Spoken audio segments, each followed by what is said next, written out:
my trigger happy friends, my name is Stevie Cade and welcome to Film Trigger. Thank you for joining me as I continue my journey reviewing all the Star Wars movies in chronological order leading up to the release of The Rise of Skywalker. Real quick, if you could be so kind, please hit that subscribe button and the bell ding thing so you get notified every time I upload a new video. Alright guys, so grab your keyboards, head down to the comments section and let's review Star Wars Return of the Jedi. The saga lives on.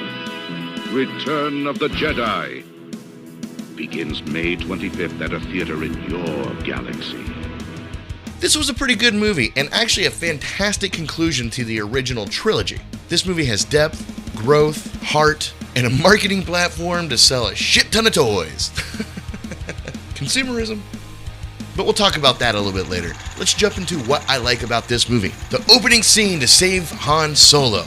This was a very important scene. Most first scenes are, but they executed this one extremely well. Right out of the gate, we get caught up with our favorite exposition-giving droids, R2-D2 and C-3PO. They let us know where we are, where we're going. We bring a message to your master, Jabba the Hut. They don't know that they're pawns in Luke Skywalker's little scheme here. I present to you a gift. Gift? What gift? These two droids. Then we meet Jabba the Hut again. Well, for the first time again, because we got to meet him back in A New Hope, you know, with one of those interference extra scenes that Lucas likes to do. Fucking Lucas. Princess Leia shows up disguised as a bounty hunter. She brings Chewbacca as her prisoner. We get to see a badass Luke Skywalker. They save Han Solo. They kill Jabba. The gang is all back together, and we resolve one of the cliffhangers from the previous film. Oh, and they killed Boba Fett.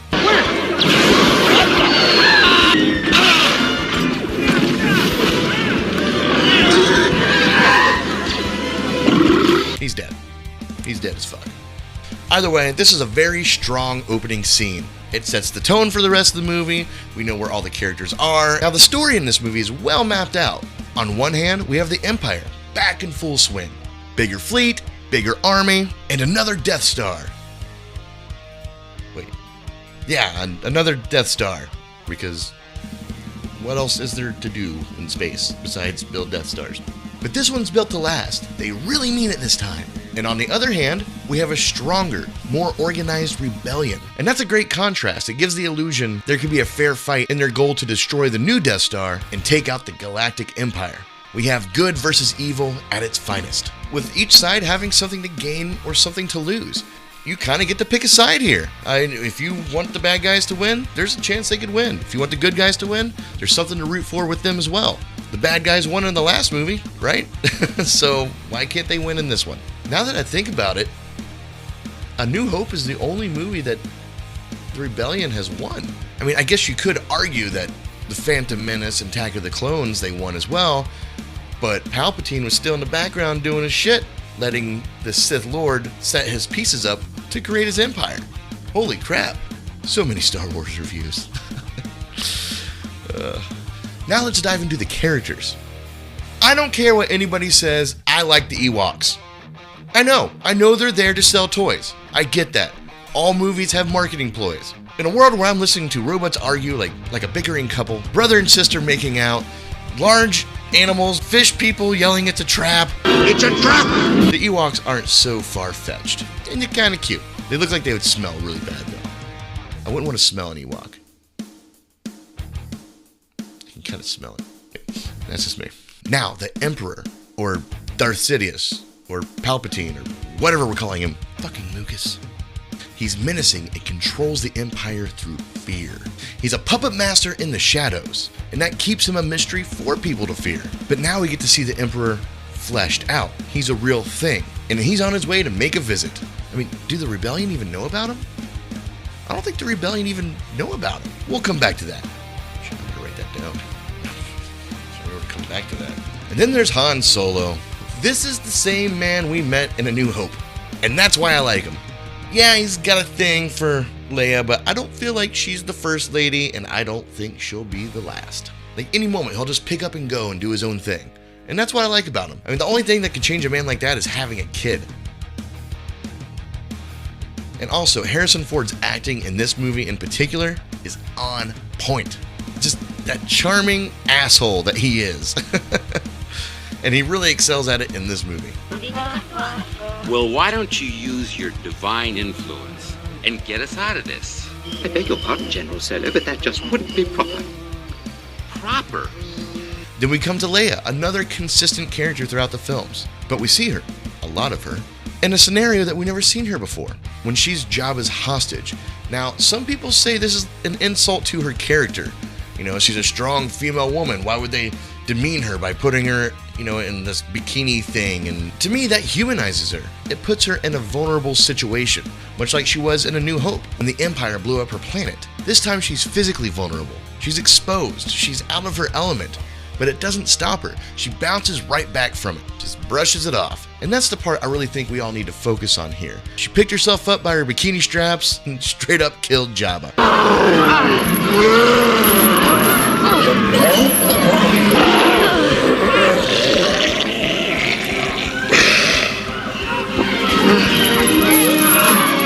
That's girl power. I don't care how you look at it. And they sold millions of posters to teenage boys in the 80s. Like, oh my goodness.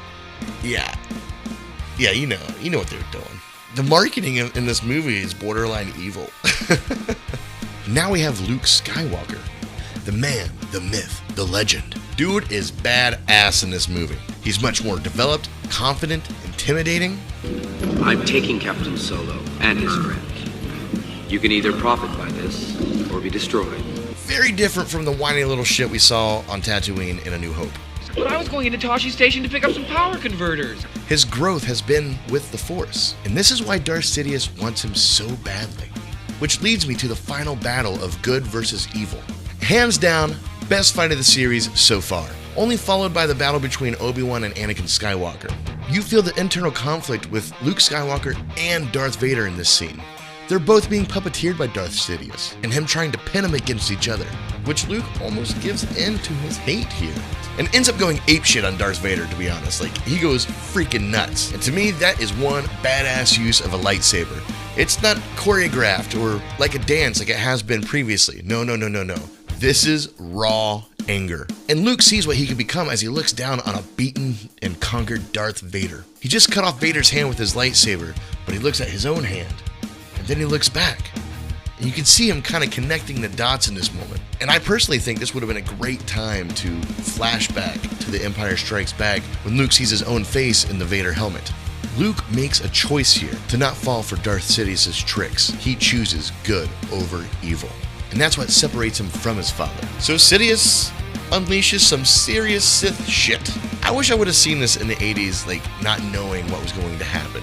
I would have loved to have seen that moment and been like, holy crap, he's got lightning shooting from his hands. It's painful to watch. You actually feel Luke's pain here. But Darth Vader steps up, and you see him conflicted, looking back and forth. You can tell he's thinking. Even under the mask, you can tell he's thinking, struggling what to do. But Vader does the right thing, tosses Sidious over the rail, and makes amends with his son. Luke takes off that mask, and there's Anakin, who hasn't been around for years. He's here. There's Anakin Skywalker, right there. That's a beautiful conclusion. Like, watching this in chronological order, I understood Darth Vader more because I've been reviewing these since episode 1. This entire final battle was with a visual and symbolic representation of a struggle we all face at some point in time. What kind of person do we want to be? What person are we going to continue being? Can we forgive ourselves? Can we be forgiven? It's a beautiful ending. There are some things I'm on the fence about, like the visual effects in this film. They're not as good as episode 4 and 5, but they're not as bad as the prequels. They're still practical, which is good, but the green screen isn't as clean as it's been. So I'm not sure what changed there, or if they just got lazy. And Luke Skywalker also makes it onto this list. I don't understand where Luke is with his Jedi training. I know they say he's a Jedi Knight. A Jedi Knight? I'm out of it for a little while. Everybody gets delusions of grandeur. But it doesn't seem like he's been training with Yoda. I do believe in the scene with Yoda that he clearly states that he was going to come back and finish his training, and Yoda just says, your training's done. Maybe the training's more internal? I don't know. I was very confused about how he got that Jedi Knight title. There could be like another trilogy of just Luke becoming a Jedi Knight. And hell, for all I know, there probably is, with all these cartoon, all canon continuity things. I don't know. I've only been watching the movies, so if there's anything like that, let me know in the comments below. Thanks. I'm also on the fence about the Forest Moon of Endor scene. They were obviously trying to sell toys. They should have just named it the Toys R Us Moon of Endor. The God Amongst Men scene with C-3PO was odd. It didn't really fit into the Star Wars thing. But watching it, I kind of realized that Disney, again, ripped off Star Wars. Pirates of the Caribbean 2, and they thought Jack Sparrow was a god. Just copy and paste this Star Wars moment and put it in that movie. Not a ding against Star Wars. It will be a ding against Pirates of the Caribbean if I ever review that movie. But holy crap. But either way, most of this scene is childish, and I can tell they're just trying to sell toys. But the visuals are great here. Actually, some of the best visuals in the movie. Really great establishing shots. And the pod fight in the forest. That was pretty well done. Yeah, you can tell it's kind of green screeny, but it had to be some difficult stuff to edit and to shoot. And the scene also holds some key plot points, like Luke telling Leia that he's her brother. Which brings me to Luke and Leia's relationship being on the fence. They just kind of glossed over it. Luke just figured it out really effing quick. No detective work, no pondering, no soul searching, just there, done. Okay, here's that information, moving on. I would have liked to have seen it hashed out a little bit better.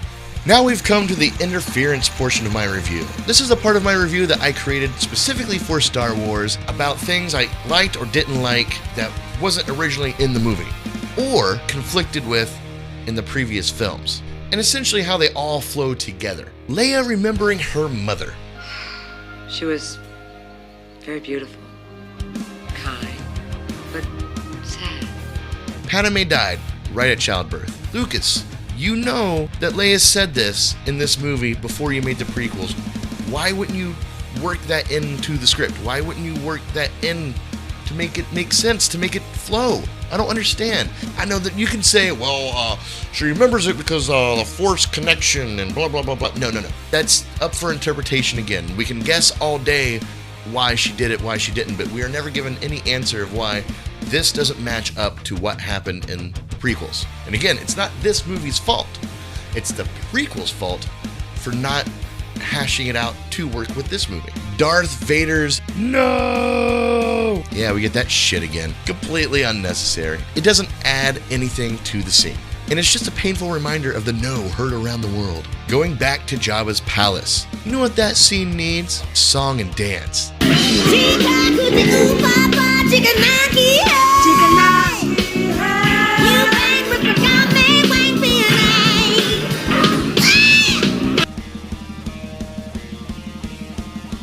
Fucking Lucas!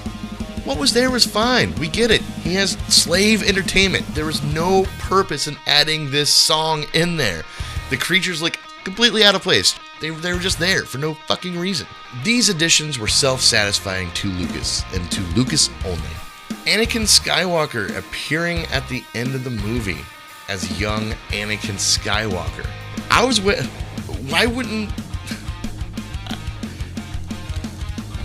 Why would they change that? That poor actor who played him in the movie, fuck that guy. Let's bring in the guy nobody likes. To me, Luke Skywalker should be like, Yoda, Ben, who are you? Alright, moving on to what I don't like about this movie.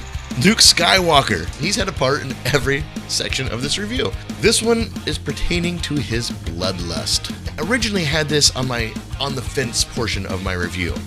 And as I was writing it out, I'm like, well, where does Luke Skywalker lie with his Jedi training?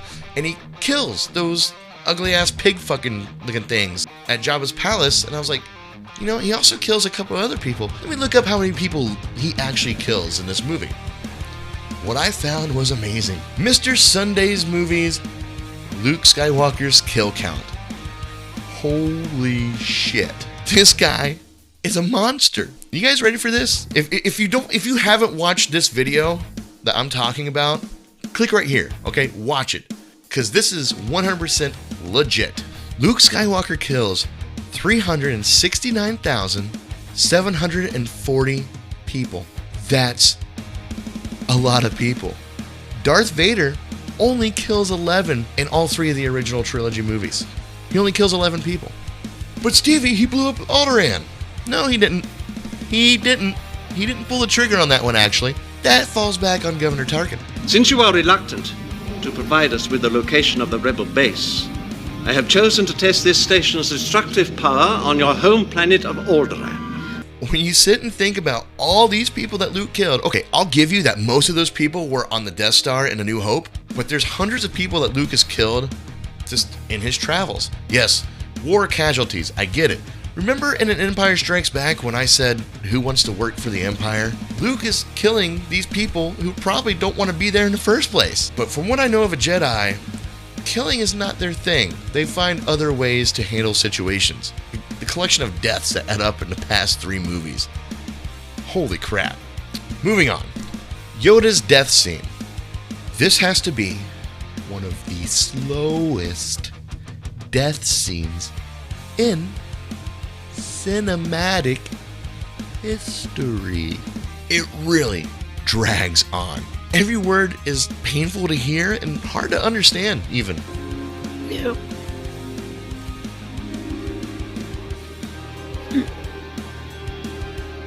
There is another. Oh my gosh, die already.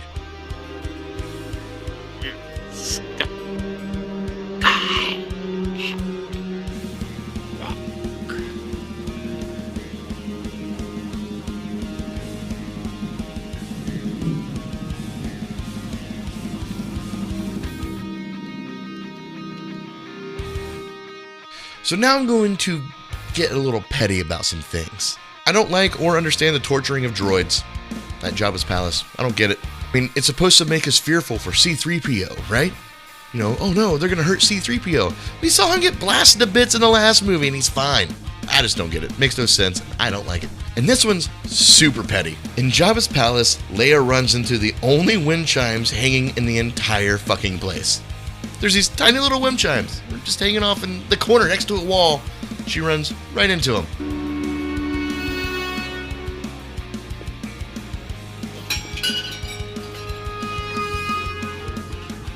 Why? Because it's a lazy way to create suspense. Painfully lazy. As I said before, overall, I really enjoyed this movie. It was a fun Star Wars movie.